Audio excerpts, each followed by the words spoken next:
What's up, guys? Welcome to another episode of the Young Guns podcast. Today, we're going to be analyzing the Jakub Vrana and Anthony Mantha trade that happened a couple of years ago and how it's potentially a failed trade. It was once a blockbuster trade. There was a lot of young pieces and picks involved, and now it seems like it did not work out for either or. So, Jakub Vrana, he is not even playing in the NHL right now. He is currently playing in the AHL.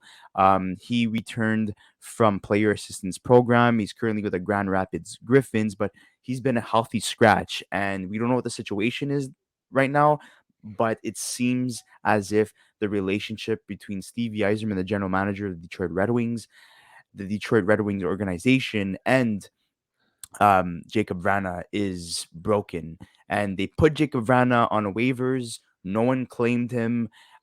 So clearly there's a little bit of a problem there. There was questions on why Jakub Vrana was traded in the first place from the Washington Capitals. He wasn't a fit there. There was inconsistency on his part, and he currently has another year left on his contract. So he's getting paid $5.25 million until 2023, 2024, where he'll be a UFA. Anthony Mantha, on the other hand, he dealt with a lot of injuries with his time with Detroit Red Wings, even with the Washington Capitals. He they both essentially bursted onto the scene doing very well once the trade was completed and they both joined their new teams. But after that, the inconsistency played in, and there was a lot of problems concerning, what's going on with Anthony Mantha. Why isn't he not playing on par to what the expectations are? And Vrana, he, had a great season with the Detroit Red Wings in his first in the two seasons that he was with the Detroit Red Wings. 11 points in 11 games after the trade was done. And then in 2021, 2022, his season was cut short, 26 games only, but he had 19 points, so 13 goals and 6 assists. Anthony Mantha, on the other hand, he currently has in 42 games, 23 points, 9 goals and 14 assists. Yes, that's pretty good in terms of, statistics wise, but in terms of his overall game, I think there's something lacking there. And in 2020, 2021, 14 games played, 8 points. So he was dealing with injury there. Last season, once again, dealing with injury in 37 games, 23 points. So it's in terms of the ratio of how many points he has within the amount of games played, it's pretty good. But in terms of his overall play, like we're saying, he should be a lot better, a lot more consistent. But here's the question now, despite the draft picks that the Detroit Red Wings acquired, is this still a failed trade? So what are your thoughts, Luca, on this?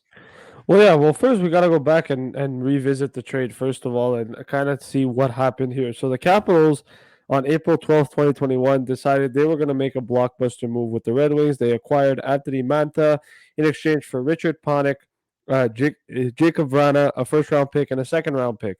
Now, that first round pick that the Capitals traded away to Detroit actually ended up going to Dallas, and Dallas ended up picking Wyatt Johnston with that pick, which ended up being 23rd overall.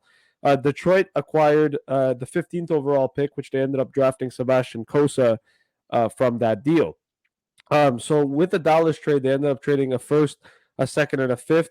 Dallas ended up drafting Wyatt Johnston. Detroit got Sebastian Kosa. Now, what's interesting about this deal is that people talk about it as a failed trade, and the reason I think people talk about that is because of what happened with Jakub Vrana, and also the fact that Manta's been a healthy scratch. I don't look at it as necessarily a failed trade, and I'm going to tell you why. So, Jakub Vrana, for me, I think is still a serviceable NHL player. I think he's proven that he's able to play in this league. Obviously he's had problems and issues that he's had to deal with. That's why he went in the NHL program, kind of like Carey Price did as well. And he's had personal things that he's had to deal with, and I definitely understand that part. But obviously, you look at Jakub Vrana as a hockey player. He's done well in Detroit, and he's played well, and he's looked good in the games that he's played for the Red Wings. So this is a little bit of a surprise to me that people call it a failed trade. I think that for the beneficiary, in the sense of saying that it's between Anthony Mantha and Jakub Vrana, I think both teams getting the players that they were initially supposed to get. Yeah, I don't think it's necessarily worked out, but if you look at it from who I think was better off, I still think Detroit wins this deal by a mile. And you know, the other thing is that Anthony Mantha hasn't played well enough for the Capitals, right? Since he came in, he hasn't looked like the player that people expected him to be. You know, when Detroit had him for 5 years before that, right?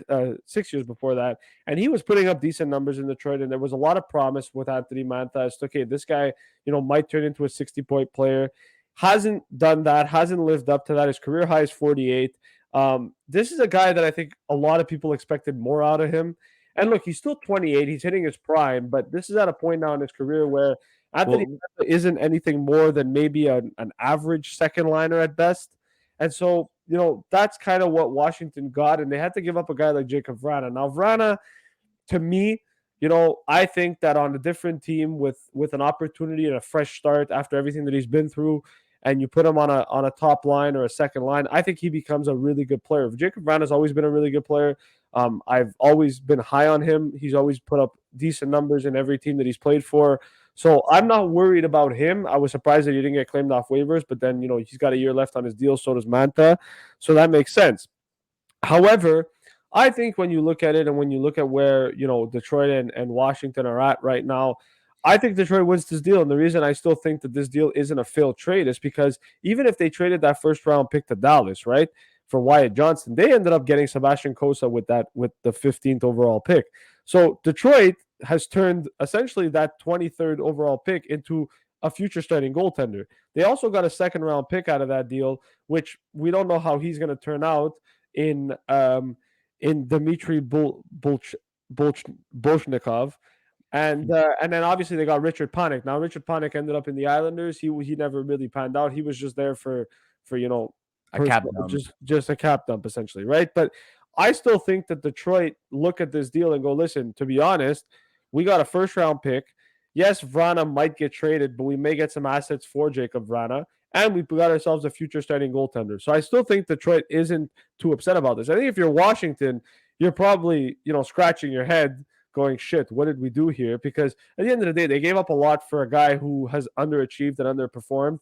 And I know a lot of Washington Capitals fans aren't too happy with the play of Anthony Mantha. So I'm not calling it a failed trade, but I am calling it a situation where it's two teams that probably wanted guys to pan out that didn't, Did or you know? haven't panned out anymore. Even though Vrana, I still think has a little bit. He's not playing right now, right, for Detroit. So Yeah, so like last season, he had a shoulder surgery. That's what got him out of the season. This mm, year, personal issues. You know, but at least Vrana played a full 82 game season in the past, and his best season was in 2019-2020, 52 points in 69 games, mm, 25 goals, 27 assists. On the other hand, Manta, his career high, like you were saying, was 48 points, which he got twice in his career, back-to-back seasons, 2017, 2018, 2018, 2019. But he has yet to play a full season. And in 2017, 2018, he played a career high games of 80 games total. But, before that and even after that, always less than 65 games. So and it's been gradually decreasing in terms of the amount of games he's played per season. Right now, he's healthy. He's been a healthy scratch for 2 games, so it's trending in the right direction in terms of he could potentially play a 60 game season, or maybe even more if he doesn't have to deal with any injuries or he gets back into the lineup. But in terms of Manta being a first round pick in 2013, 20th overall, you know obviously there was expectations there for him in the Detroit Red Wings at the time. And when they got a right winger at 6'5" in Anthony Manta, there was high expectations, but unfortunately, he's not playing up to par. And then in Jakub Vrana's case, being drafted in the first round in 2014 by Washington, 13th overall, there was higher expectations because once you're drafted higher in the draft, that means you're essentially a better player. He's a little bit smaller, 6 foot. He's a left winger, but he's 2 years younger. He's 26. So there's still time in terms of Jakub Vrana, whether he gets back on track with the Detroit Red Wings or another team that is yet to be determined. Same thing with Anthony Mantha, 28. But what you were alluding to before, essentially, this should be their prime time because, players, offensive players, enter their prime at around like 26, 27 years old, and they have yet to find consistency to their game. And there's been all these Well, background problems.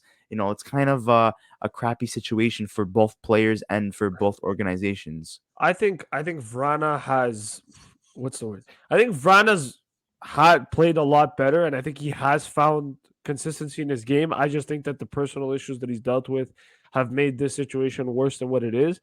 But I think for Anthony Mantha, he hasn't lived up to his expectations. If you look at Vrana's numbers and you look at how well he's played for Detroit, this is a guy that, if he was healthy and if he didn't have to deal with those personal issues that he did have to deal with, um, I think he'd be a regular in Detroit's lineup. He'd be a guy that's be helping them right now. He'd be probably playing with Dylan Larkin and Lucas Raymond. And one of the things that people need to realize is this guy, Jakub Vrana when healthy is really good. It's just a matter of is he able to stay healthy, right? And that's the other question too. Yes, he's played a full season, but he's also been injured as well. So these are two teams that are dealing with players that are injury prone. But if you have to talk about Detroit or Washington, I think Detroit gets the better end of this deal, and we said that.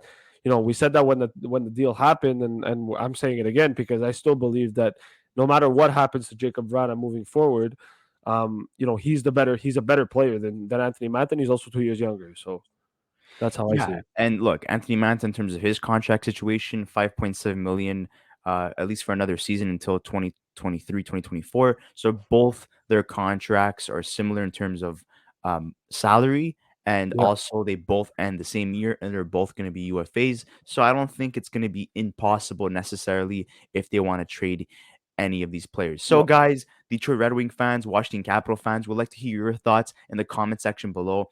Is it too early to call this a failed trade years after it happened? Can we see these guys pick it up with their respective teams, or will they only get their careers back on track elsewhere? Guys, if you haven't subscribed to our channel already, make sure to subscribe to our channel, like this video, and we'll see you in the next episode of the Young Guns podcast.